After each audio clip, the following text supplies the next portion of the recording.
Welcome to my channel. ఎలా ఉన్నారు అందరూ? బాగున్నారా? మీరందరూ బాగుండాలి మనస్ఫూర్తిగా కోరుకుంటున్నాను. సో థంబ్నెయిల్లో చూసారు కదా.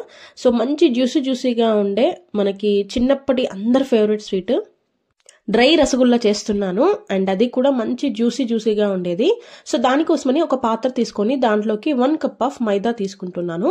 సో ఇక్కడ నేనైతే మైదా తీసుకుంటున్నాను. మీరు గోధుమ పిండితో కూడా చేసుకోవచ్చేమో, బట్ ఇంత పర్ఫెక్ట్గా వస్తుందో లేదో తెలియదు.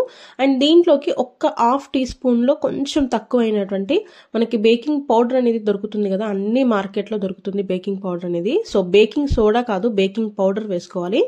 సో అలా బేకింగ్ పౌడర్ వేసుకున్నాక అండ్ దీంట్లోకి మనకి రసగుల్లా అనేసరికి కొంచెం కలర్ అయితే ఉంటుంది కదా, సో దానికోసం నేను కలర్ అయితే వేసుకుంటున్నాను. ఫుడ్ కలర్ ఇంకా తప్పదు, కలర్ అలా ఉండాలి కాబట్టి. సో దీంట్లో ఒక చిటికెడు, మరీ ఎక్కువ ఏం అవసరం లేదు, జస్ట్ కొంచెమైనా ఎక్కువ అయిపోతుంది అది. అండ్ దీంట్లోకి ఒక హాఫ్ కప్ ఆఫ్ పెరుగు వేస్తున్నాను. ఒక హాఫ్ కప్ అయితే సరిపోతుంది పర్ఫెక్ట్గా.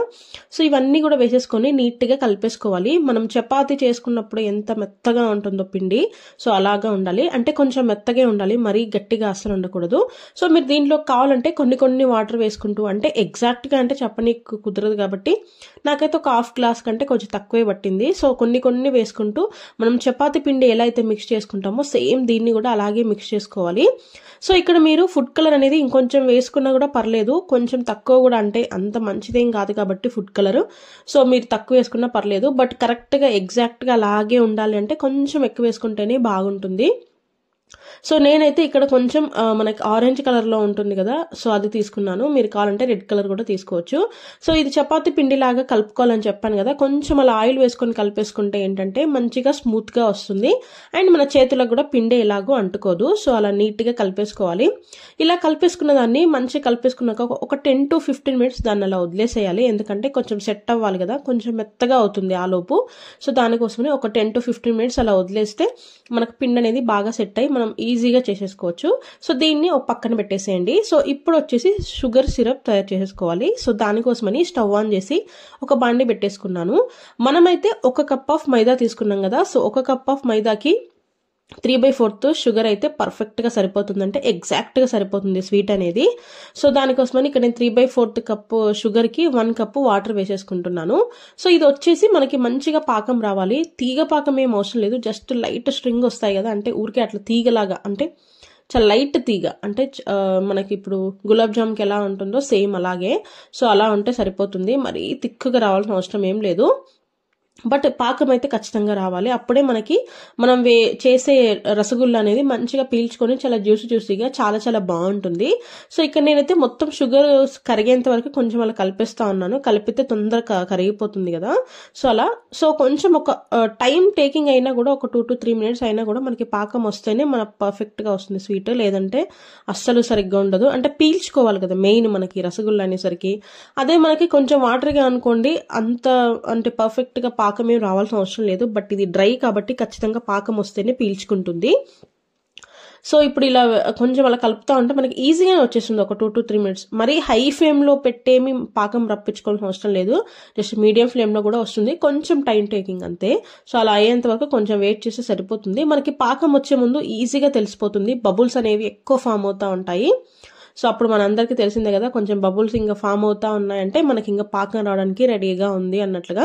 సో ఇక్కడ మీకు వీడియోలో చూస్తే అర్థమైపోతుంది. సో కొంచెం చాలా థిక్గా అయిపోతా ఉంటుంది షుగర్ సిరప్ అనేది, త్వరగానే అయిపోతుంది, కరిగేంత వరకు మాత్రం టైం టేకింగ్ అంతే. సో ఇలా కరిగిపోయిన దాన్ని మనం చూసుకోవాలి, ఇంకా మనకు తీగ పాకం వచ్చిందా లేదా అన్నట్టుగా. సో తీగ పాకం వచ్చింది అంటే పక్కన పెట్టేసుకోవచ్చు, లేదు అంటే ఇంకొంచెంసేపు వెయిట్ చేస్తే సరిపోతుంది అంతే. సో మనకు ఇలా గరిటెతో కలుపుతుంటేనే మనకి ఇలా కొంచెం సాగినట్టుగా వస్తుంది మనకి. సో అప్పుడే మనకు అర్థమైపోతుంది. ఇక్కడ నేను చెక్ చేస్తా ఉన్నాను వస్తుందా లేదా అన్నట్టుగా. సో నాకైతే ఒక 3 to 4 minutes పట్టింది. సో మీరు పెట్టుకునే అంటే ఫ్లేమ్ ని బట్టి ఉంటుంది కదా. సో ఇక్కడ వచ్చేసింది నాకు, చూడండి, అంటే మనకు బబుల్స్ ని బట్టి అర్థమైపోతుంది పాకం అనేది ఎలా వచ్చిందని. సో ఇంకా దీన్ని స్టవ్ ఆఫ్ చేసి పక్కన పెట్టేద్దాం, అంటే గోరువెచ్చగా ఉంటే సరిపోతుంది. సో ఇప్పుడు మనం ఆల్రెడీ పిండి కలిపేసి పక్కన పెట్టాం కదా చపాతీ పిండిలాగా. సో దాన్ని ఇంకా మనం ఇప్పుడు రెడీ చేసేసుకోవాలి. ఇప్పుడు పిండి ముద్ద 1 కప్పు కాబట్టి నాకు ఇంత అయింది. సో నేను దీన్ని 2 పార్ట్స్ గా డివైడ్ చేసేస్తా ఉన్నాను. సో ఇప్పుడు ఎలా చేయాలంటే ఏదైనా ఒక ప్లేట్ తీసేసుకోండి, స్టీల్ ఆర్ ఇంకేదైనా ఫైబర్ అయినా ఏదో ఒక ప్లేట్ తీసేసుకొని ఒక్కొక్క పిండి ముద్దని ఈజీగా చేసేసుకోవాలి. ఫస్ట్ అయితే ప్లేట్కి కొంచెం అలా నూనె అప్లై చేస్తే మనకి ఈజీగా వచ్చేస్తుంది అన్నట్టు. సో అలా నూనె అప్లై చేసేసినాక ఈ పిండిని నీట్గా, అంటే మొత్తం ఒకటే లెవెల్లో ఉండేట్టుగా మనం చేత్తో కూడా ఒత్తేసుకోవచ్చు. చపాతీ లాగా ఏం చేయాల్సిన అవసరం ఏం లేదు. మనం చేత్తో కూడా ఇలా అంటే వచ్చేస్తుంది, ఎందుకంటే చాలా స్మూత్గా అయిపోయి ఉంటుంది కదా, అండ్ దట్టు మైదా కదా. సో అలా సో ఇక్కడ వచ్చేసి నేను ఒక చిన్న క్యాప్ తీసుకున్నాను. సో మీ ఇంట్లో మీకు అవైలబుల్గా ఏ క్యాప్ ఉన్నా తీసుకోండి. నాకెందుకో ఈ రసగుల్లా అనేసరికి కొంచెం చిన్నగా ఉంటాయి కదా, సో దానికోసమని మా ఇంట్లో ప్రజెంట్ అయితే ఈ క్యాప్ ఉంది. సో దీంతో నేను ఇలా చేసేస్తా ఉన్నాను. ఇలా చేస్తే చాలా సింపుల్గా వచ్చేస్తుంది, ఎందుకంటే పిండి చాలా స్మూత్గా అయి ఉంటుంది కదా, త్వరగా వచ్చేస్తుంది. కొంచెం గట్టిగా అంటే సరిపోతుంది, ఇంకా ఈజీగా తీసేసుకోవచ్చు. సో ఇంకా మనం చేసిన పిండి అంతా కూడా చిన్నగా ఇలా అన్ని తీసేసుకొని పక్కన పెట్టేసుకోవాలి. సో ఫాస్ట్గా చేసేస్తూ ఉండాలి, ఎందుకంటే పిండి కొంచెం గాలి తగిలిన కొద్దీ గట్టిగా అయిపోతూ ఉంటుంది కదా. సో అవి గట్టిగా అయితే మనం చేసే చిన్న రసగుల్లలు కూడా గట్టిగా అయిపోతాయి.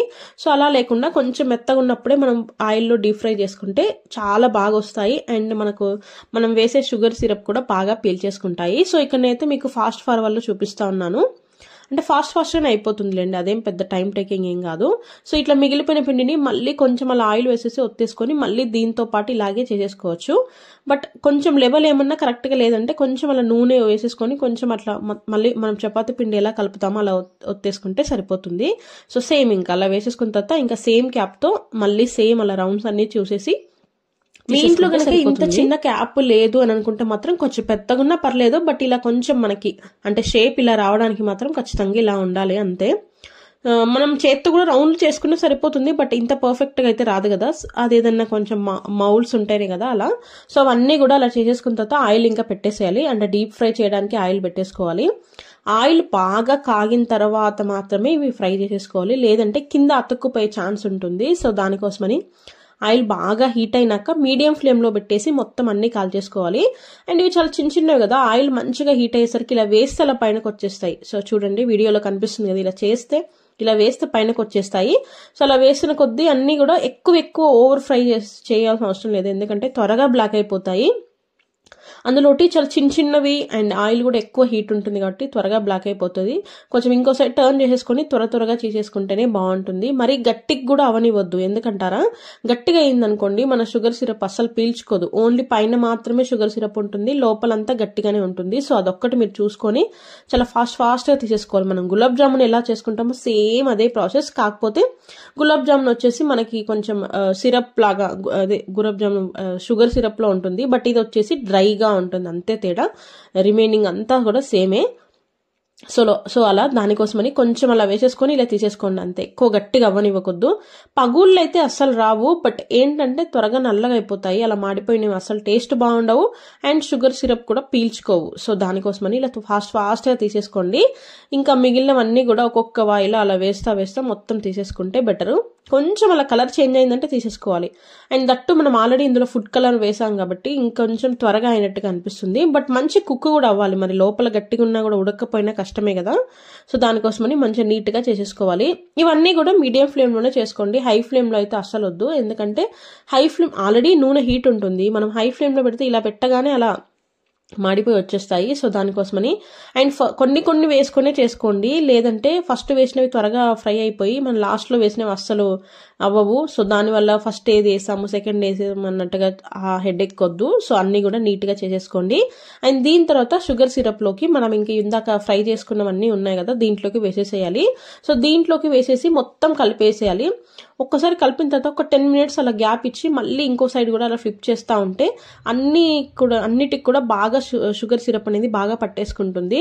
సో ఇవన్నీ ఇలా కలిపేసుకున్న తర్వాత ఫ్యాన్ కింద అలా పెట్టేస్తే సరిపోతుంది, త్వరగానే అయిపోతుంది. ఒక 2 to 3 hours లో మనకి ఇలా గట్టిగా అయిపోతాయి. చూడండి, గట్టిగా మీన్స్ అంటే బాగా మొత్తం పీల్చేసుకుంటాయి.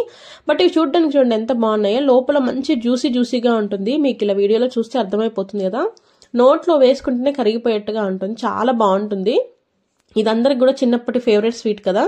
సో అందరూ డెఫినెట్గా ట్రై చేయండి. సో ఇంతేనండి వీడియో. థ్యాంక్ యూ అండి, థ్యాంక్ యూ ఫర్ వాచింగ్. మీరు నా ఛానల్ని ఫస్ట్ టైం చూస్తుంటే సబ్స్క్రైబ్ చేసుకోండి అండ్ పక్కనే బెల్ ఐకాన్ ఉంటుంది, దాన్ని కూడా ప్రెస్ చేయండి.